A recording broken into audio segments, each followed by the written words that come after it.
Assalamualaikum bunda semua, apa kabarnya nih? Semoga semua dalam keadaan sehat ya. Di video kali ini aku baru pulang belanja ya bun, belanja mingguan. Sebelum aku mulai menata belanja mingguan, aku mulai untuk bersih-bersih ikannya dulu supaya ikannya ini nggak bau ya dan tidak busuk. Kali ini aku cuma beli ikan laut aja ya bun. Di daerah aku ikan laut seperti ini namanya ikan sisik. Ikan sisik yang biasa dijual di daerah aku ada yang ukuran besar dan kecil ya bun. Kebetulan di sini aku beli yang ukuran besar. Kalau yang ukuran besar boleh dibeli setengah bagian ataupun seperempat bagian. Selain itu kita juga bebas memilih antara bagian kepala atau bagian ekornya. Dan aku hanya membeli seperempat bagian di sebelah ekornya karena seperempat bagian itu sudah lumayan ya untuk makan 2 orang. Di sini aku mencuci ikannya 2 kali ya bun supaya darah pada ikannya itu bisa lebih bersih. Kalau bunda-bunda online yang lagi nonton video aku kali ini, biasanya kalau cuci ikan gimana nih? Apa cuma sekali aja atau ada yang samaan kayak aku atau bahkan ada yang lebih dari 2 kali? Boleh dong di komen di kolom komentar.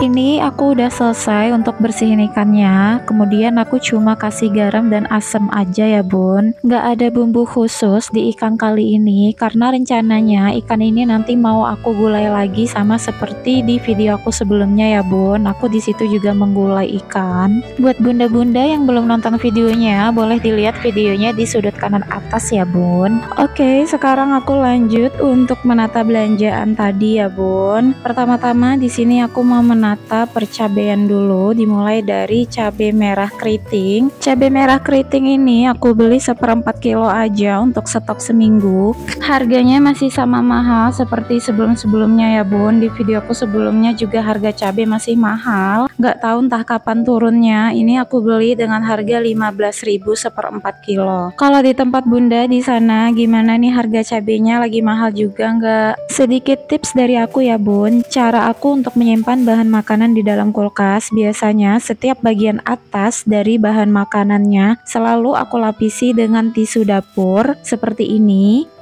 agar air embun dari tutup wadah penyimpanan itu tidak langsung mengenai bahan makanan kita. Aku juga udah coba cara ini sekitar 1 bulan terakhir ini ya bun. Alhamdulillah untuk cabai bisa tahan sekitar lebih dari 2 minggu. Oke, di sini aku juga membeli cabai rawit. Cabai rawit ini aku simpan di wadah yang sudah langsung ada saringannya. Bisa dilihat ya bun seperti ini. Untuk review dari wadah ini sudah ada di video aku sebelumnya ya bun. Nanti aku di sudut kanan atas. Kelebihannya kalau kita pakai wadah yang sudah ada saringannya seperti ini, maka kita nggak perlu lagi untuk menambahkan tisu seperti penyimpanan sebelumnya ya bun, dan bahan makanan bisa lebih tahan lama. Nah di sini bagian atas dari bahan makanannya nggak aku pakein tisu lagi ya bun, karena nanti air dari tutup wadahnya itu akan ngerembes sampai ke bagian dasar wadah sehingga bahan makanan di dalamnya tidak akan mudah basah akibat terkena oleh air embun kulkas. Sama halnya dengan wadah yang aku gunakan untuk menyimpan pare. Di sini aku memakai wadah yang bentukannya box dan sudah disertai dengan saringannya. Pare ini nanti rencananya mau aku gulai atau aku tumis. Satu tips dari aku untuk mengurangi rasa pahit yang ada pada pare ini adalah dengan cara menambahkan garam yang agak banyak pada pare yang sudah dipotong dan dibersihkan, lalu diaduk rata dan didiamkan beberapa saat. Insya Allah nanti rasa pahitnya bisa sedikit berkurang ya bun. Oh iya,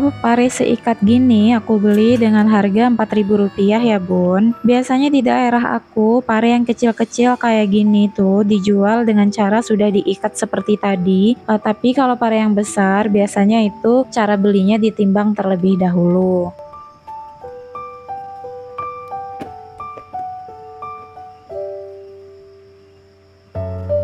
Oke, lanjut. Di sini aku juga membeli jeruk nipis. Jeruk nipis ini memang wajib banget ya bun aku stok di rumah. Selain untuk bahan makanan, jeruk nipis ini kadang juga aku tambahkan ke dalam minuman seperti teh manis, karena jeruk nipis ini memberikan sensasi yang lebih seger gitu ya bun ke dalam minuman kita.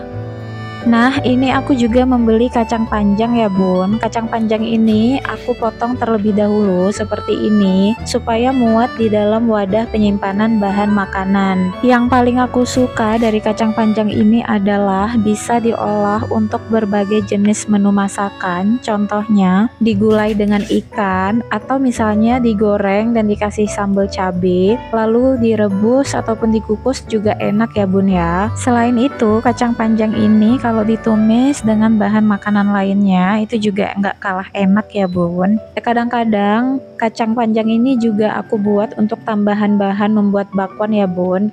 Biasanya tuh aku potong kecil-kecil gitu, setelah itu aku gabungkan dengan bahan-bahan lainnya untuk membuat bakwan. Kalau bunda-bunda online yang lagi nonton video aku kali ini sukanya itu kacang panjang dibuat masakan apa ya? Boleh dong di komen di kolom komentar. Oh iya, wadah yang aku gunakan untuk menyimpan kacang panjang ini berkapasitas 1000 ml ya bun. Nah, khusus untuk wadah yang ini karena nggak ada penyaringannya, jadi aku tambahkan tisu di bagian atasnya supaya kacang panjangnya ini bisa tahan lebih lama.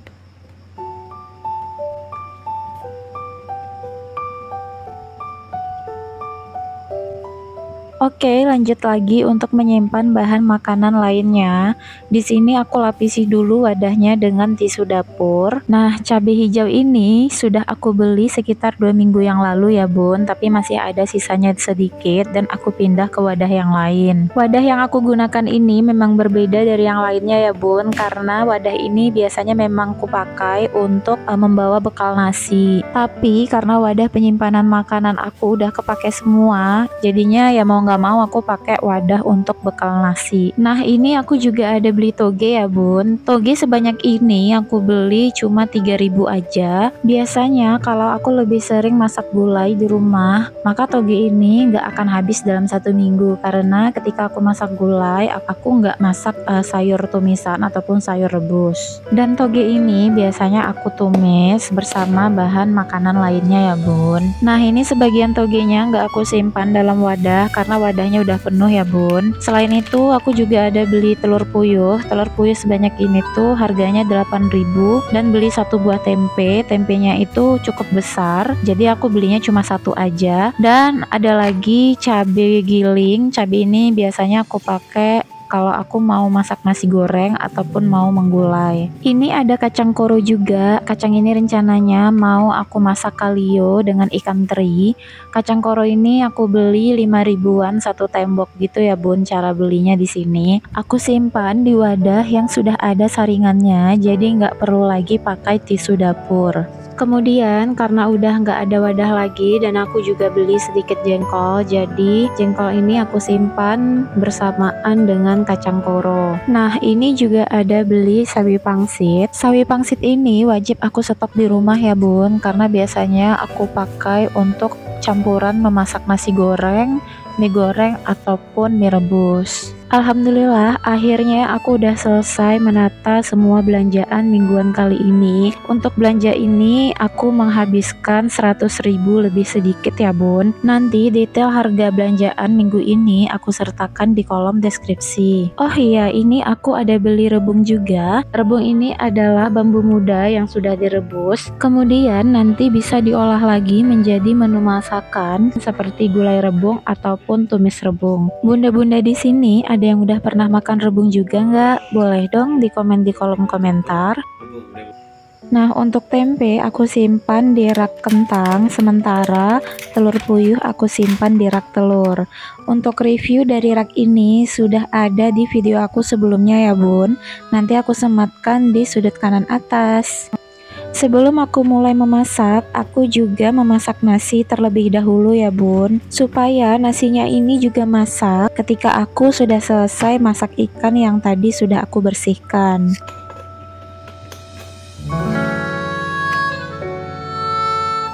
Nah, inilah waktunya untuk memasak.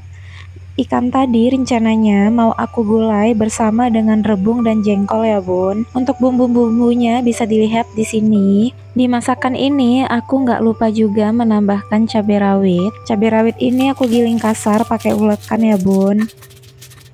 Di sini aku nggak menggunakan chopper karena bahan yang mau digiling itu cuma sedikit. Dan untuk bawang merah beserta bawang putihnya nanti juga aku giling di sini bersamaan dengan cabai rawitnya. Nggak tahu kenapa ya Bun, masak gula itu kalau dicampur pakai cabai rawit itu tuh rasanya lebih nikmat, aromanya lebih menggoda gitu ya, dan ngebuat kita semakin tambah ngiler untuk cobain masakannya. Bunda-bunda ada yang samaan juga nggak kayak aku? Kebetulan aku dan Pak suami di rumah emang kita itu satu selera ya Bun, suka makanan yang agak pedes gitu. Jadi cabai rawit itu sudah wajib banget ada stoknya di rumah dan sering jadi tambahan di bahan masakan kita.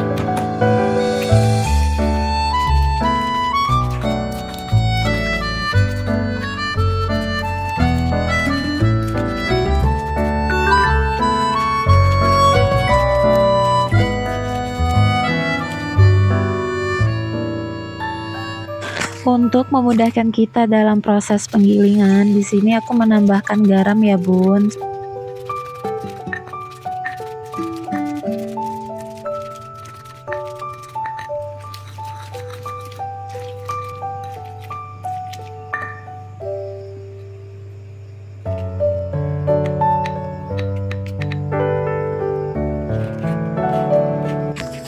Nah, ini aku udah selesai menggiling cabai rawit dan bawangnya. Digilingnya kasar seperti ini aja ya Bun. Sebenarnya ini sesuai selera aja sih. Kalau aku lebih suka bawang dan cabai rawitnya itu digiling kasar seperti ini. Oke, lanjut lagi. Di sini aku membuat jengkolnya seperti ini ya Bun. Aku tokok-tokok dengan batu gilingan. Biasanya kalau jengkol yang udah tua itu memang ditokok terlebih dahulu kayak gini, baik untuk digulai ataupun untuk di sambal, supaya bumbunya itu bisa meresap dan jengkolnya itu bisa terasa lebih pulen.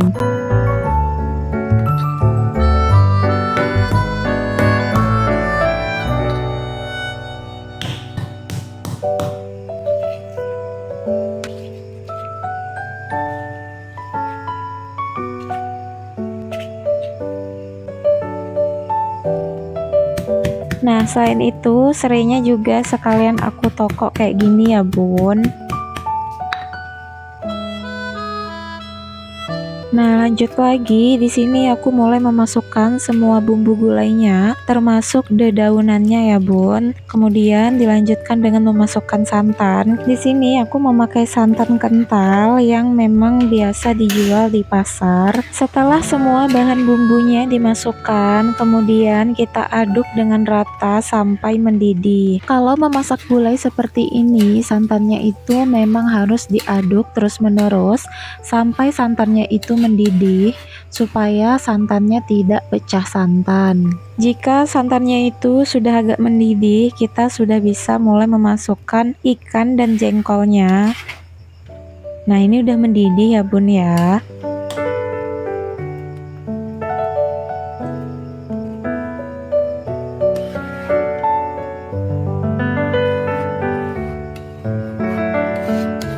Ketika sudah mendidih banget, baru kita masukkan yang terakhir yaitu rebungnya sambil tetap dikacau-kacau seperti ini ya Bun.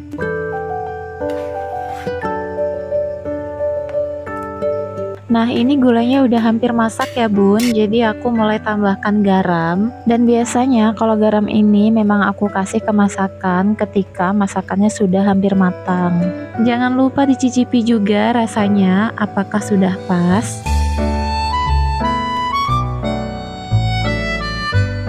Jika sudah pas, maka kita sudah bisa mematikan api kompornya.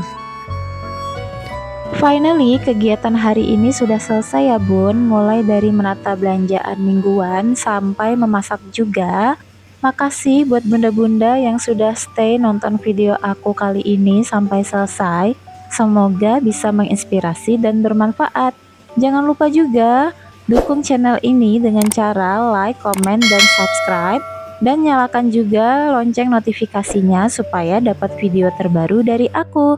Sampai ketemu di video berikutnya. Assalamualaikum.